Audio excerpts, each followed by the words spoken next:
Olá!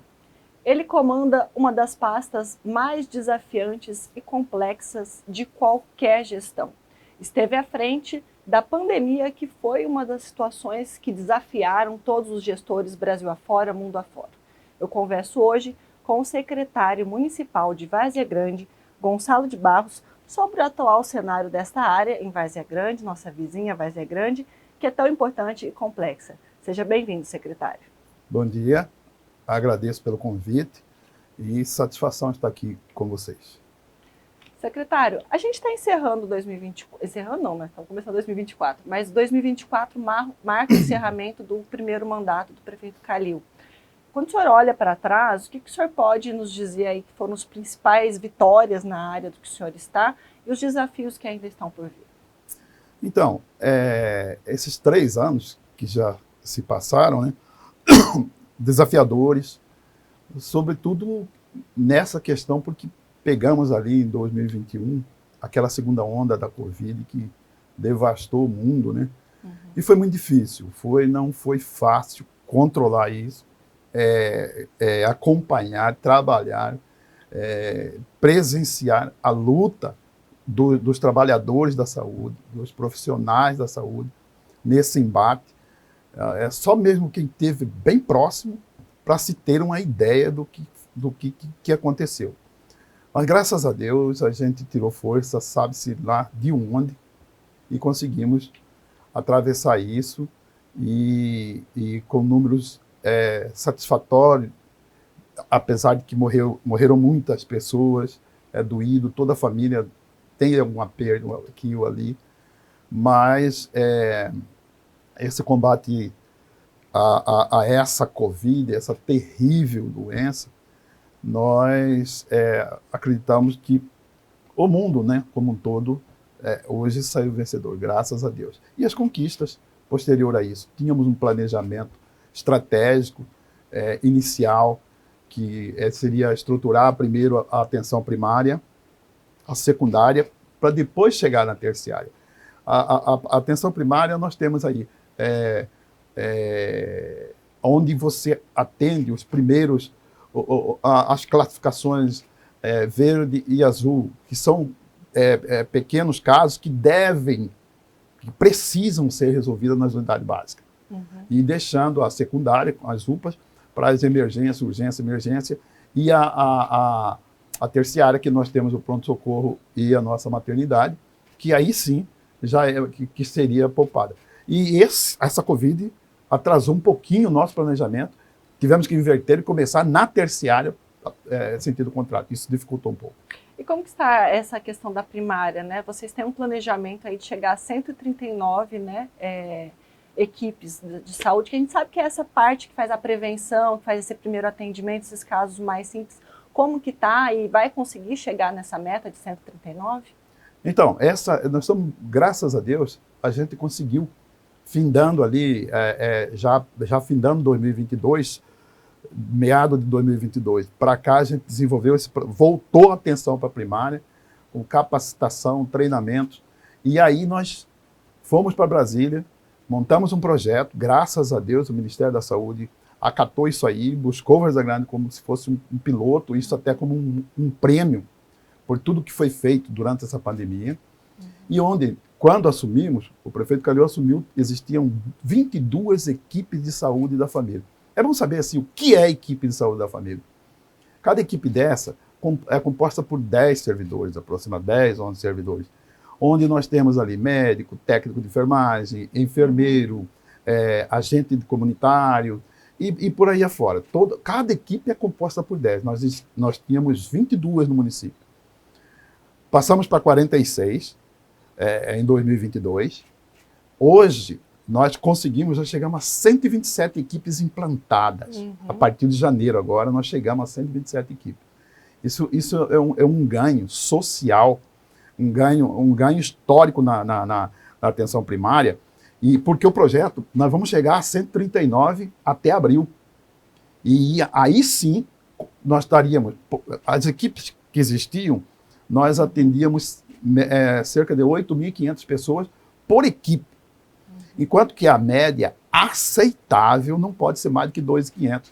Então, com essas 139, nós vamos descer a 2.000, 2.100 pessoas por equipe. E essas equipes precisam, não é só montar as equipes, nós precisamos capacitar, treinar, equipar, e para que isso possa surtir efeito e estruturar a atenção primária, que é primordial na saúde pública. E aí, quando a gente fala na secundária, vamos dizer assim, antes de chegar no pronto-socorro, na urgência e emergência, tem a questão das UPAs, que tem um papel fundamental. Várzea Grande tem hoje 2 UPAs, e há um planejamento, pelo menos no projeto, de outras 2, né, no José Carlos Guimarães e no Jardim Glória. Essas unidades realmente vão sair do papel? Qual que está mais fácil de viabilizar? Como que está essa situação? Então, a secundária nós temos 2 UPAs, que no período de 2021, nós transformamos em hospital para Covid. Nós tivemos 70 pacientes internados em UPA com Covid. Sabe? Então, todo o planejamento ali foi tudo alterado, tudo foi mudado. Hoje já voltou, nós voltamos desde meados de 22, nós temos um atendimento recorde nessas 2 UPAs, por tudo que acontece com a saúde pública no Estado. Essas UPAs foram sobrecarregadas sobremaneira. Nós temos um altíssimo fluxo nessas 2 UPAs, e aí nós temos um planejamento para uma terceira UPA. Nosso planejamento, para cada 100.000 habitantes, é uma UPA. Né? Nós precisamos, nós temos 2, uma no Cristo Rei, uma no centro da cidade, e precisamos de uma lá em cima, lá no Mapim, próximo da Maria Andreasa lá, que tem o Chapéu do Sol lá, que praticamente é uma nova cidade. Então, o que acontece? Essa terceira UPA, ela já está pronta, o projeto está pronto, está sendo trabalhado, já temos algumas emendas. Essa que é a do José Carlos Guimarães? Essa do José Carlos Guimarães não é UPA, é uma unidade básica, que já estamos começando a construção dela.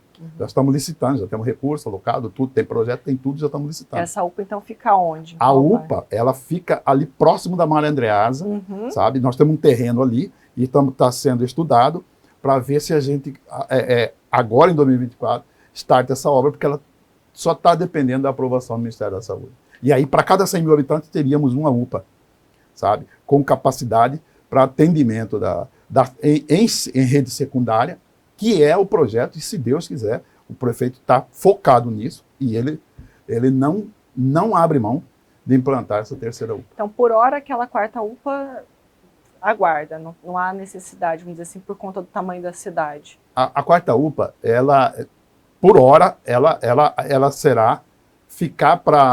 vai ficar para 2025, 2026. Nós temos uma prioridade que é terminar a estruturação do pronto-socorro. Sabe? Que nós mudamos tudo praticamente dentro do pronto-socorro. E principalmente construir aqueles 40 novos leitos de UTIs que nós precisamos. Eu ia perguntar sobre isso, a questão do pronto-socorro, como que está esse processo de ampliação? Algumas vezes se fala de um novo pronto-socorro, há espaço para um novo pronto-socorro financeiro até mesmo, porque a gente sabe que demanda muito recursos. Qual que é o planejamento da prefeitura nesse momento em relação à urgência e emergência mesmo? Que aí a gente está falando do hospital, né? Veja bem, o prefeito entrou com um projeto de um novo pronto-socorro. Mas não tem como fazer isso, não teve como nem imaginar, nem começar isso no meio daquela pandemia. E a gente tem um choque de realidade. Nós temos o que existe, o que é o projeto, o sonho, e o que é possível para o momento. Então, é um projeto a longo prazo, vamos chegar ao ponto, vai chegar esse momento da construção de um novo pronto-socorro, mas por hora, a gente vem reestruturando, fazendo com que este pronto-socorro se desdobre, tiramos dali, criamos a maternidade exatamente como suporte, tiramos dali algumas, dividimos o clínico, a pediatria e o clínico e o trauma, para que possamos ter, e criamos a sala vermelha e sala amarela, e estruturamos minimamente. Fizemos uma reforma ampla no pronto-socorro, ainda falta terminar o telhado. O telhado é o último, porque é muito difícil você mexer na estrutura do pronto-socorro sem desativá-lo. Então, nós estamos 3 anos remendando, sabe? Para poder ter condições, aí sim, de partir para um projeto novo. Entendi.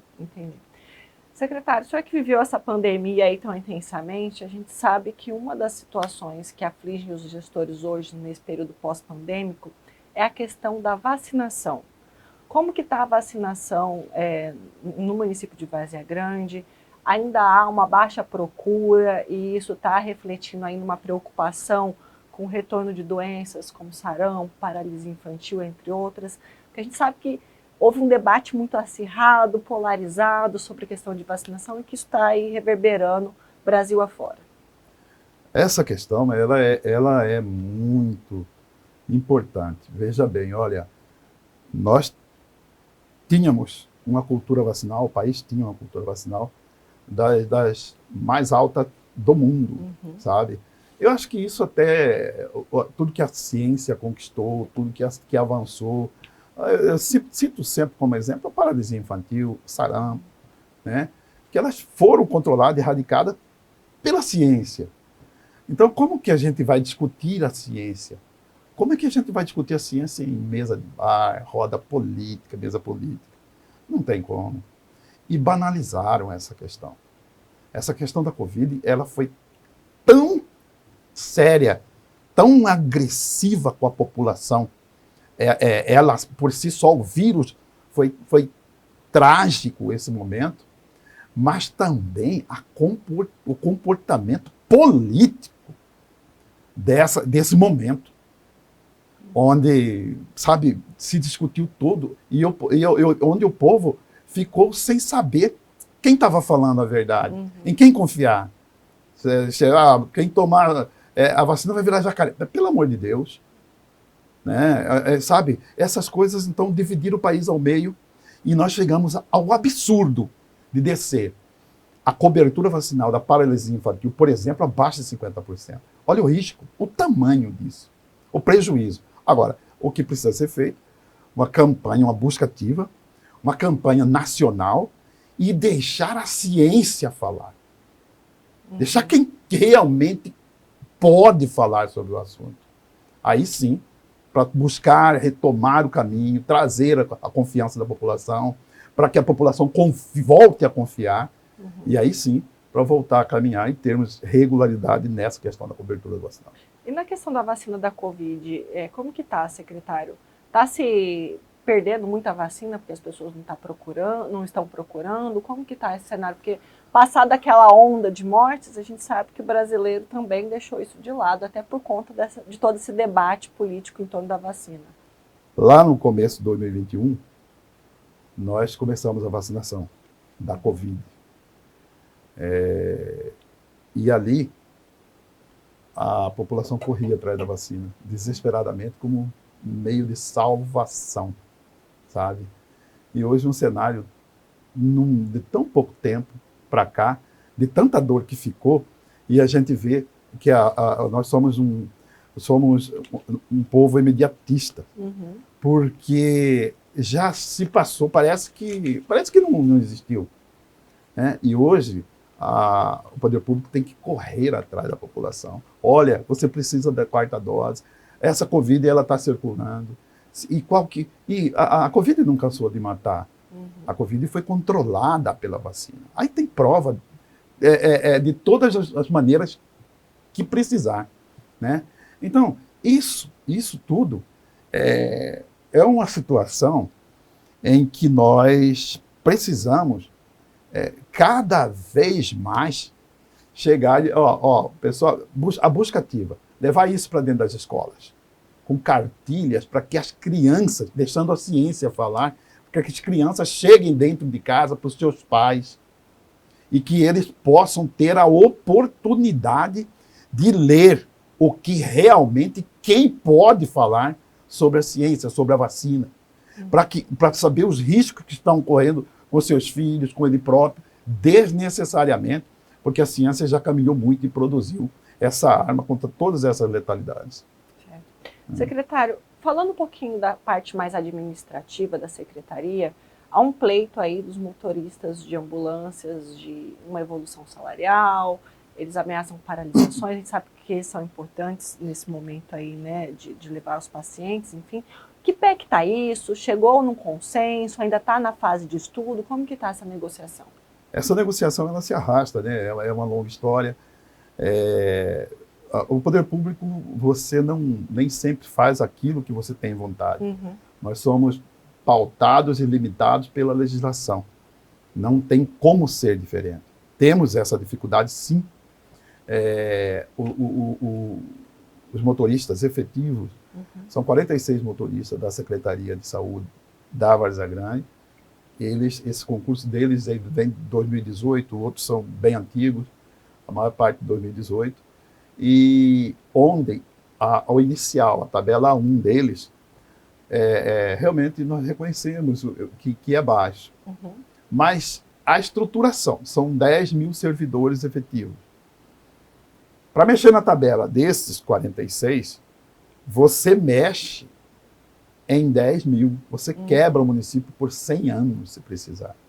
Se for fazer uma situação dessa, passando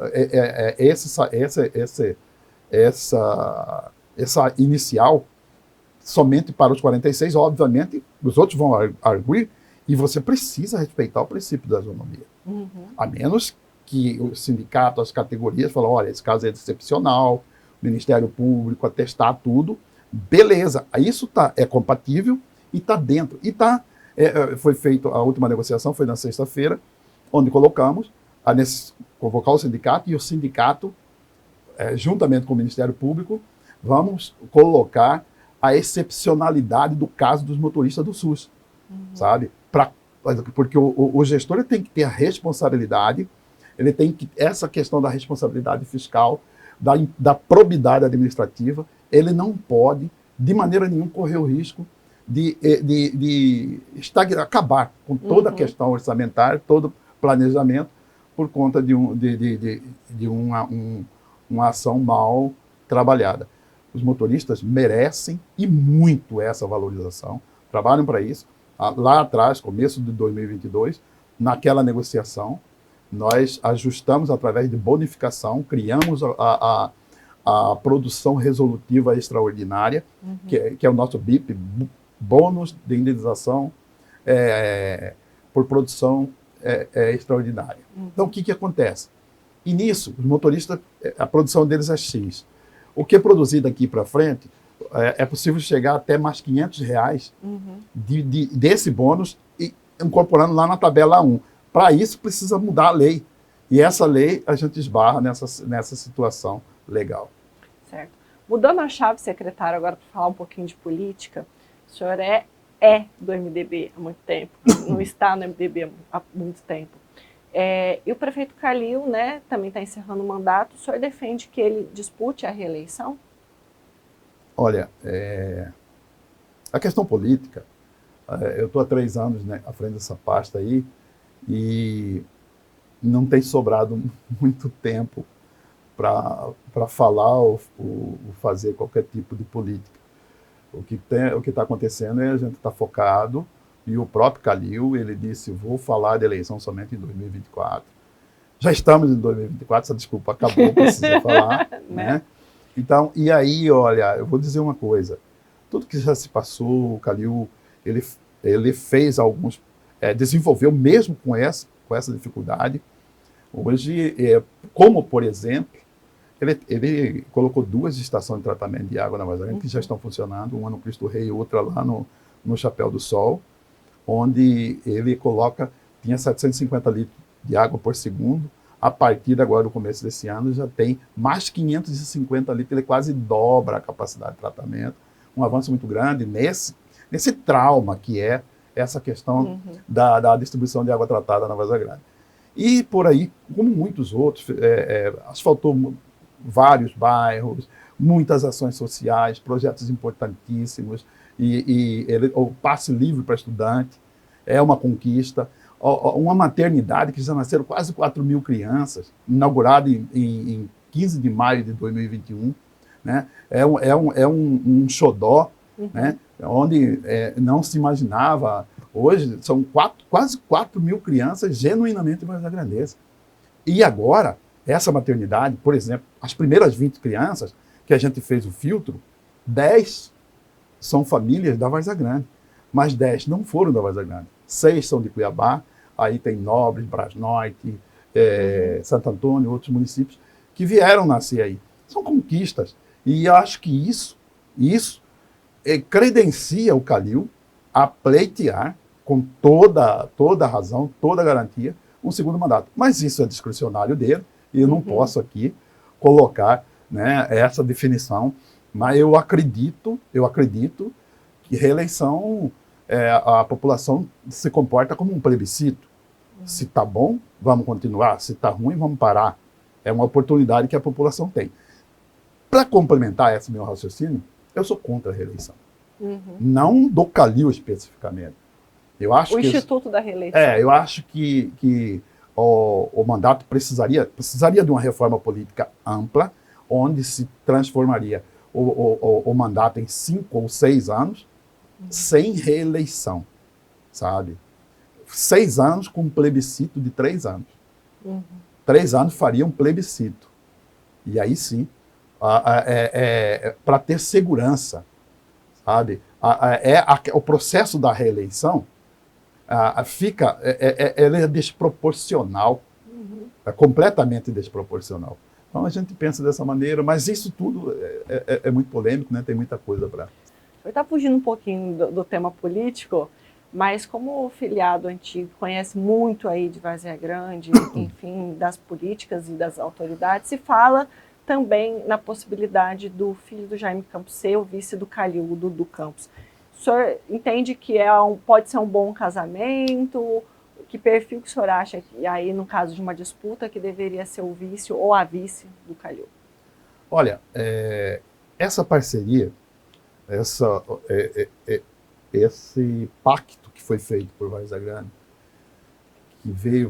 foi feito em 2016, onde, pela primeira vez, o MDB e o antigo PDS, PFL, DEM e hoje União Brasil, né, pela primeira vez, sentaram à mesa, né, o MDB e na época DEM sentou à mesa e fizeram um pacto por Várzea Grande. A Lucimar candidata, e naquela oportunidade o MDB abriu mão da questão de vice, sabe? E foi muito categórico isso, e foi oportunizado apenas para que a gente pudesse olhar o plano de governo da prefeita Lucimar. Ela fez grande mandato, grande administração, em 2020 não poderia mais sair à reeleição, sabe? Nisso, nasceu através de pesquisas, estudo, e dar continuidade nesse pacto, onde o Calil foi escolhido como a melhor alternativa naquele momento.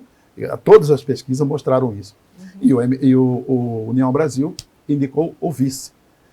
E eu acredito, essa questão especificamente falando do União Brasil, esse pacto, esse grupo político que se formou, ele tem tudo para ficar aí. É um projeto de governo, um projeto de poder, um projeto de estruturação do município. Então, o nome que venha do União Brasil, acredito que não vai ter qualquer tipo de resistência nesse caminhar. O nome do Dudu Campos, empresário de sucesso, reconhecido, tudo e tal, mas isso vai ficar, logicamente, a critério do União Brasil, isso se caso continue este pacto por Várzea Grande, que eu acredito que vai continuar. Certo.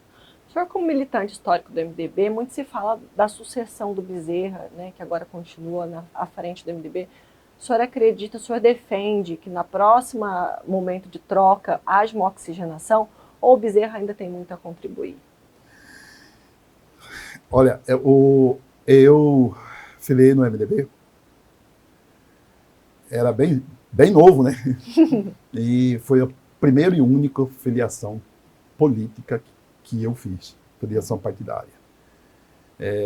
Logo depois da Constituição Federal, que foi promulgado, o Ulisses Guimarães veio visitar Mato Grosso, Dante era o Bezerra era governador e o Dante era prefeito de Cuiabá. E eu era servidor da Associação Mato Grossense dos Municípios. E ali eu tinha uma admiração especial, muito grande pelo Dr. Ulisses Guimarães, né? E também pela história do Bezerra e do Dante. Né? Até ali, uma história completamente em defesa da democracia. Né? E ali eu resolvi filiei no MDB. Me filiei. E estou até hoje. Então, isso tudo, nessa história política mais recente aqui do Estado, o Bezerra, quando você olha e fala assim, olha, quem é que está no partido que é verdadeiramente MDB? Sabe? Que o partido, você olha para a pessoa, obviamente, não precisa ser reoxigenado, precisa de novas lideranças, precisa essa questão de mudar de partido ou não, é normal, mas existe uma história, sabe? O que é o MDB? Movimento Democrático Brasileiro. A pessoa, para ficar à frente do MDB, ela tem que ter essa noção do que é democracia, o que é movimento democrático. Bezerra conduziu com todo, hoje, o prefeito da capital é MDB, o prefeito da Várzea Grande é MDB, correto? Então, essas situações, o partido estruturado no estado todo. Então, o que falar do Bezerra? Por que tirar das mãos do Bezerra o controle no estado? Sabe? Agora, é discricionário também do próprio Bezerra. Olha, eu cansei e tal, parará. Não tem problema. É uma sucessão tranquila. Nós temos aí nomes expressivos. Mas para o senhor ele deve continuar. Deve continuar. Nós temos aí a deputada Janaína, por exemplo. Sabe? É uma hoje a Janaína é pronta para qualquer cargo. Para disputar para o Senado, para governo, para o que for. Sabe? E ela construiu a história dela dentro do MDB. Sabe? Mesmo o pai sendo extrema-direita. Né? Você vê que ela contraria, e mostra, tem o CPF, tem o nome próprio, tem o discurso, tem postura, e foi buscar o seu espaço. E hoje é uma realidade, grata realidade, o qual a gente tem muito orgulho desse tipo de batalha. E por falar em Janaína, aqui em Cuiabá, do outro lado da ponte, ela batalha para comandar o MDB em Cuiabá. O que o senhor pensa em relação a isso? Acha que é o melhor nome? O que é o MDB? Movimento Democrático Brasileiro. Tem que deixar a democracia falar. A Janaína, ela tem todos os predicados, mas o que se decide é a democracia dentro do partido, sabe? Isso precisa ser conversado, precisa ser trabalhado. São 2 deputados federais aqui no estado, né? Nós temos aí o prefeito da capital, são vários nomes, a Janaína, como já foi dito. Então, conversando, vai se ajeitar. Certo. Secretário, o senhor já comandou a Secretaria de Cidades no estado de Mato Grosso, que hoje não existe. O senhor, como gestor, acredita que faz falta? A Secretaria de Cidades, ela foi criada lá em 2011, no começo daquele mandato, e ali existia a antiga Cinfra do Estado. E foi dividido a Secretaria de Cidades e a Secretaria de Transportes. Todas as obras urbanas do governo do Estado, foi para a Secretaria de Cidade e a Secretaria de Transporte cuidando das rodovias e tal, das obras macros e tal. A Secretaria de Cidade fez um grande trabalho na habitação, no saneamento, fez um grande trabalho. Agora, é projeto de governo de cada... a gente lamenta até essa questão da falta de continuidade dos projetos bons, sabe? Independente de partido, independente disso, se tem um projeto que está dando certo, avalia com propriedade. Não estou dizendo que ela está fazendo falta e que o governador Mauro Mendes está pegando. Absolutamente não. Mas em alguns pontos, poderia ter um espaço maior dedicado aos municípios. Sou municipalista, porque eu defendo essa bandeira seguinte. O Pacto Federativo, o maior quinhão do recurso da arrecadação está com o governo federal. Depois vem o Estado e o município. Onde estão os problemas? Está no município. E os problemas estão longe da solução. Sabe? Então, o que acontece? Ela passa por um ralo para poder chegar até aqui. Nisso tudo, criam-se as expectativas e a questão das manobras políticas. É a reforma política que poderia resolver isso. A nossa entrevista está chegando ao fim. Eu gostaria de fazer uma última pergunta, que é voltada a essa questão mesmo mais governamental. Como está o olhar do governo de Mato Grosso e o olhar do governo Lula para a questão dos municípios em relação a políticas públicas, recursos? Está adequado? Poderia melhorar? Qual que é a sua opinião em relação à saúde, né? A esse aporte que está vindo dos governos estadual e federal? Olha, como foi falado desde o início, foram momentos muito difíceis esses 3 primeiros anos aí, principalmente os 2 primeiros anos, por conta da Covid, muita coisa e tal. Mas o governo do estado ela decidiu por uma política de construção de novos hospitais. Está construindo no Araguaia, está construindo lá no Nortão, está construindo em Cuiabá 2 hospitais, dos maiores. E essa estrutura, quando ela chegar, ela vai trazer um conforto, acredito eu, para toda essa população do estado de Mato Grosso. Mas tem algumas coisas que poderiam ser, até chegar essas obras, precisariam funcionar melhor, como, por exemplo, os hospitais regionais.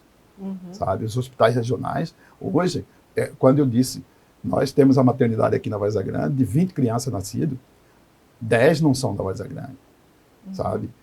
6 são de Cuiabá e 4 vêm do... E nós não temos um hospital regional aqui na Baixada para atender, sabe? Nós precisamos... O hospital regional que temos é o Metropolitano.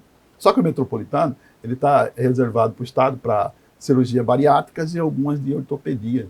Então, não é um hospital regional. A saúde pública da Baixada Cuiabana se resume na estrutura de Cuiabá e Várzea Grande. E o Estado tem trabalhado muito nessa questão de estruturação para que esses hospitais, essa estruturação do interior, para que que deixe de ser a saúde pública do interior vinda de ambulância. E o governo federal, o governo federal, tudo que num ano de mandato, né, nós, por exemplo, conseguimos essa sensibilidade do governo nas 139 equipes de saúde da família. E quando você faz o projeto, vai lá, mostra a viabilidade, mostra a necessidade, e com seriedade, o governo federal nos atendeu, e nisso nós temos que reconhecer. Tá certo. Muito obrigada, secretário. Se o senhor quiser deixar mais alguma mensagem, sinta-se à vontade. Eu que agradeço e quero dizer da satisfação de estar aqui, né, mais uma vez, e me colocar à disposição e dizer à população do estado de Mato Grosso, em especial a minha querida Várzea Grande, a nossa querida Várzea Grande. Então, a toda a população da certeza de que estamos focados, de que esse momento, que o prefeito Calil tem um compromisso e que independe da questão política eleitoral. O planejamento existe e vai ser cumprido, se Deus quiser. Tá certo, muito obrigada. Você acompanhou então uma entrevista com o secretário municipal de saúde de Várzea Grande, Gonçalo Barros. Ele anunciou aqui então a viabilidade aí de uma UPA nova que deve sair, falou sobre o aumento das equipes de saúde da família que fazem essa atenção primária aí tão importante, como vai funcionar a reestruturação do pronto-socorro de Várzea Grande que está em andamento, e também falou sobre política. Você assiste essa e outras entrevistas no RDTV, nos acompanhe, assista e compartilhe, e até a próxima.